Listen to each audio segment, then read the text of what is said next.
A team of Chinese scientists, from Sichuan University in southwest China, develop robot fish that gobble up microplastics. Scientists says robot fish that eat microplastics may one day help to clean up the world's polluted oceans.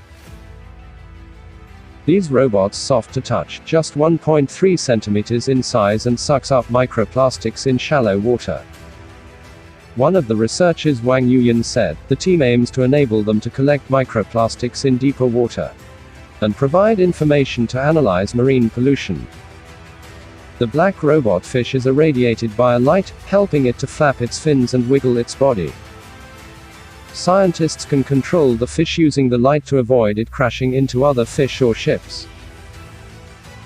Wang said, it is made up of polyurethane, so if it is accidentally eaten by other fish, it can be digested without harm. The fish is able to absorb pollutants and recover itself even when it is damaged.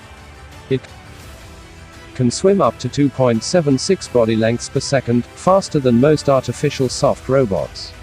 Since it is so small in size and control is difficult, expert says it is not practical solution to microplastic. And just a hype. What do you think about it? Comment your thoughts.